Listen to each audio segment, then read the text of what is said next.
Whenever I buy a watch, I've got to like the whole package. It's got to be wearable, it's got to fit in with me, it's got to fit in with the rest of my watch collection. And that kind of just comes down to money. I don't have the sort of money that allows me to buy a watch just because I like a small aspect of it. But what if I could? What if I won the lottery? This is my lottery watch collection.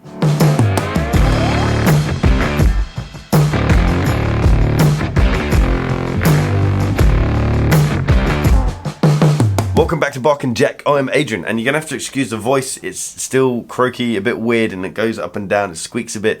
I've had a cold. I'm over it now, but it's just the voice is a bit weird, so you're just gonna have to excuse that.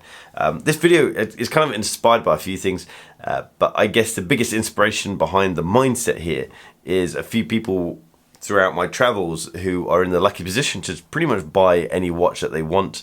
And that doesn't mean that they buy high-end watches, they just buy literally any watch that they want.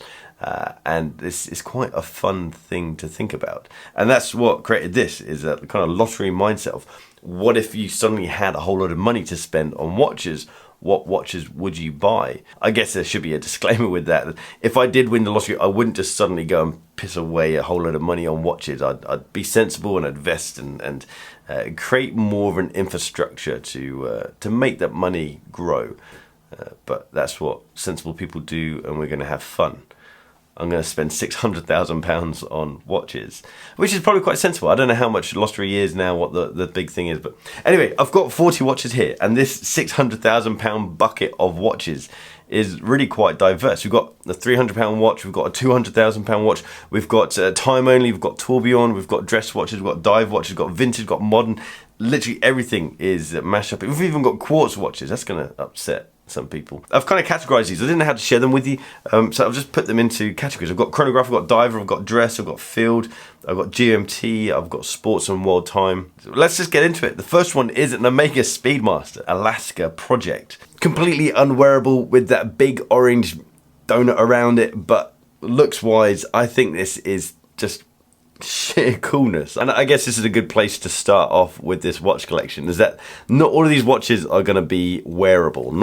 It's literally going to be, there's an aspect of this watch that I love. The next watch is a Hoya Bundsveer, and I got hands on one of these at a watch auction in London and completely fell in love with it. It's a military watch built for the German military, and it's fairly decently priced at around £6,000. I'm no expert on the vintage of these watches. I'm merely going for the looks of them. I just want a kick-ass watch, and I think this watch is absolutely kick-ass. Next one, we have something a bit more normal. This is the Oris Holstein edition. The whole watch is bronze, and so it's probably going to make your wrist a bit green, but I got hands on with one of these pieces at an Oris event, and it is honestly super cool. The next watch is another vintage chronograph, and this is a monopusher. I have a massive soft spot for monopushers. This is a Seiko 5717890. This is nicknamed the Seiko Chrono Stop, and I follow a guy on Instagram called between_the_lugs. He's got one, and every time he posts his watch, I always go on eBay and try and find one of these. They're quite hard to find in decent condition. I just love the fact it's such a clean looking watch, but it also has that monopusher chronograph function inside it. We've got two chronographs left. Next one is a Tudor Heritage Chrono in grey. This thing is one of the coolest watches that Tudor does, and I don't understand why this isn't getting more attention than what it does. It's such a cool looking piece. I've not got hands on with one in real life, so maybe there is something weird about the watch in real life. I'm just basing this off photographs. Maybe I should get hands on with this one and do a video on it. The next watch is another unwearable chronograph. This is the Doxa Sub 200 T-Graph. I got hands on with this at James Porter in Glasgow. This isn't a watch that I'd wear. I don't like this style of watch, but looks wise, I would buy this anyway because it is such a cool looking thing. The colorway is just really very, very cool, and I'd buy it just for that. That's all the chronographs, and we're going to move into the divers, and I'm going to blast through the divers because I've pretty much spoken about all of these in the past. So we're going to start with the Glashütte Original. Glashütte Original CQ Panorama Dates bicolor with the grey dial, the gold bezel, gold crown. This thing is just absolutely stunning. I love the date function. I know it upsets people that it's down at 4 o'clock, but I actually really do like the date function on this thing. Just, it's quite expensive at £13,000, but we've got the money. The next one is another unwearable watch from Omega, and this is the Ploprof. Just like the Alaska Project, I have no intention of wearing this thing, but again, just like the Alaska Project, this thing just looks absolutely awesome. I love the lock on the crown, and that crown is not going anywhere. At 55mm wide, this thing is just huge. Maybe it'd make a nice desk clock or travel clock, maybe.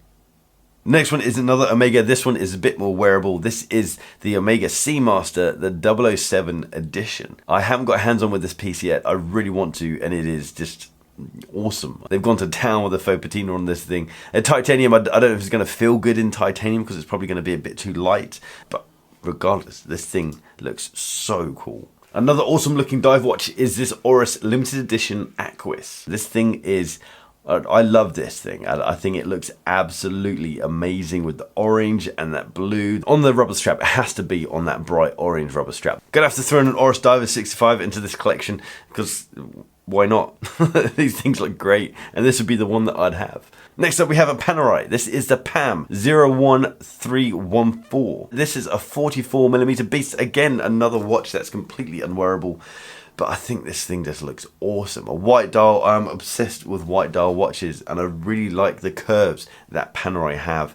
It's just a shame that they are just so massive. But next up, we've got a Rolex Submariner. 40mm wide watch, very wearable. This is going to be the reference 16800. What I think to be the best reference for the Rolex Submariner. You have the matte maxi dial, you have the slim case, but the big thing for me is that this reference actually has sapphire crystals, so vintage innards protected by the modern outer. I'd also have in my collection my Kermit, the 16610 LV. There's a 50th anniversary Submariner. It's free because it's already in my collection, so that doesn't add any money to the collection. We have another Seiko, and this is the SPB149. This is a limited edition dive watch that they've just launched. It's about £1,200. I think this watch would look good on a NATO strap, particularly a Bark & Jack NATO strap. I've launched new NATO straps. This is a single pass broad weave NATO strap. I've also launched our NATO strap 2.0, which is lots of fine adjustments that I've made on our seatbelt and on our NATO straps that kind of make it what I think to be the perfect NATO strap. Jump over to barkandjack.com and check out the straps that we have over there. Tudor Pelagos is another one that we're going to do, £3,440. As I mentioned in the video that I did about this, put a link up here. It doesn't wear like a 42mm wide watch. Very, very tall, but this is a very wearable watch. I'd have it in blue. I think this watch is absolutely awesome. Now we're moving into the dress watches, and this criteria is quite complicated because there's so many aspects to dress, kind of formal or black tie. I know you're going to say you shouldn't wear a watch for black tie, but if I wear a denim jacket, I'm going to wear a watch.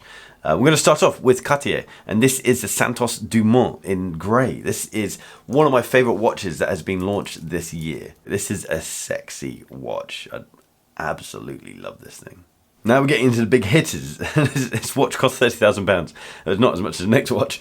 This is the FP Journe Chronomètre Souverain. FP Journe are my favourite horology watchmaker. I think everything about their watches is just gorgeous. The curves on the hands, the curves of the case, the numerals. This watch would just slip so nicely under the cuff of a shirt, and just a nice under the radar hard hitter. But maybe the next one will be more perfect. This is a £200,000 Tourbillon Souverain, and this is an incredible watch. I'm not really a complicated watch guy. I'm not really, I appreciate complications for what they are, but when it comes to aesthetics, I don't usually like them. But again, this is just stunning. Carrying on the theme of sexy curvy watches, next up we have the Jaeger-LeCoultre Master Control Calendar, and it's just a stunning classic. It's that really thin, dainty hand with a little red tip that points to the date that I think is really very, very cool. Big fan of JLC. And next up is a Reverso that I've got hands on with.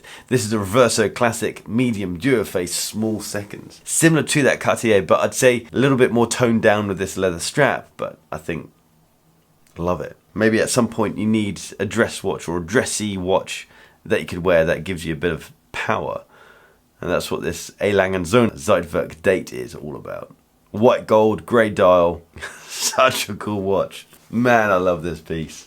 Sort of watch that I can imagine makes you feel like $1 million. And it's a bit of a bargain. If it makes you feel like $1 million, it only costs 91,000 euros. So that's quite a hefty return, no? We're going to go vintage now to a VC, a Vacheron Constantin 222. This is one of the sexiest watches, and it is the sexiest watch that Vacheron has ever done. I love the 222. I know this is a sports watch, and I've put it in the dress section, but that's how I'd wear it. I wouldn't wear this as a sports watch. Vacheron Constantin, if you're watching, which I know you're not, but it'd be great if you did some sort of reissue of this. Now we're going to jump from dress. We're going to now move into field watches, and the first one is the Hamilton khaki mechanical field watch. I think you'd really struggle to find a cooler watch than this for under £400. This is £395. 38mm wide, and it has a manual movement inside. I think this is really very, very cool.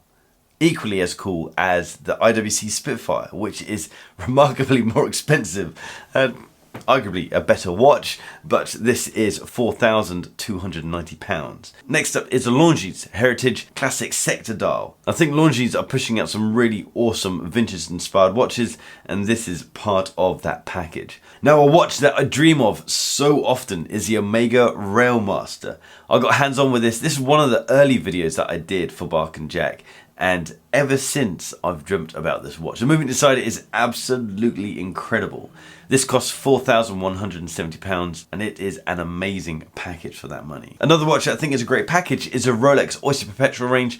This is the 34mm, so quite a small watch, but it's a great watch, and I love the silver white dial. This is £4,050. Next up, we have a handful of Explorers. If I had the money, I would have a whole collection of Explorers, and we're going to start with the 1016. Possibly the nicest looking dial with all the curvaceous numerals. It's also a matte dial as well, and I think it is incredible. This is where my love for the Explorer started, and then it moved on to my one, the 14270. I'm not really going to go into detail on this one because I've spoken about this so much on the channel, but the one that I'd really like, and it is super hard to find, is the Blackout 14270. So I'd have two 14270s, my current one, but I'd also have the Blackout dial as well. This is a very, very hard to find watch, and very expensive at around £16,000. The wearable Explorer for me would be the double one 4270, which is pretty much the same as the one that I have. It just has solid end links, and it also has the updated movement, the caliber 3130 inside. Now we're into the GMT range, and the first one is a watch that I recently just sold, and that's the Grand Seiko SBGN 001. This is powered by the 9F quartz movement. It is accurate to 5 seconds a year. Quite a shame I sold this watch. The next watch is my ultimate grail. I have lots of grails, but this is the one right at the top. This is the Vacheron Constantin Overseas Dual Time in titanium. This is a prototype watch. I think there's only 1 or 2 made. I love the dull dark grey titanium case with that dark grey dial with the whitish looms, and then you have the tiny orange details.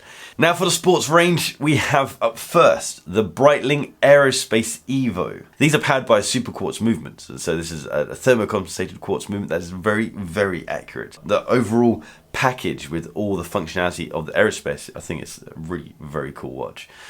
But even cooler is the next one from Breitling, and that is the Emergency. Always been a fan of the Emergency ever since learning that it has these 2 aerials inside that you activate in an emergency, and it will send out signals for people to come get you. Next up is World Timers, and this IWC World Timer is ridiculously thick. Probably unwearably thick, but the functionality, the way that you interact with the world time function by pushing on the bezel and rotating it, I think is really a very, very cool feature, and I'd love to have it, even if it's just for that. And the final watch is a mystery watch. I got sent the press release for this watch, and it never appeared online. I haven't seen it since the press release came out. I don't know if the press release was sent by accident, but this is the Jaeger LeCoultre Master Control Geographic. There is still the Geographic out on the website, but it's the old one. The press release that I got sent and the pictures that I got sent, I've never seen these online, so I'm guessing it's going to be launched at some point. I don't know, but regardless, I think it is stunning. I love how the dial curves down from the case, from the bezel. I think that is amazing, and I really like the functionality. So guys, that's my massive watch collection, and quite a big video as well. The price of all of this is £5,601, but I haven't included the price of that Vacheron Constantin Overseas or my other watches that I actually own already. What do you guys think? What have I missed?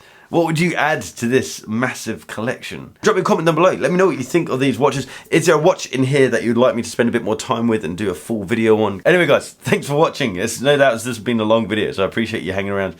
For me, it's been really fun kind of compiling this list of watches, and I'll put a post on barkandjack.com of all the watches and the prices and the sizes and everything, so you can kind of check it out if you're interested in that stuff. Guys, if you like this video, hit the thumbs up button. If you like the style of this video, then hit the subscribe button down there and a little bell icon so you get notifications when I drop a new video. If you like articles, jump over to barkandjack.com and check out the articles that we have over there. And if you like watch shots, give me a follow on Instagram at barkandjack. And I'll see you guys next time. Take care.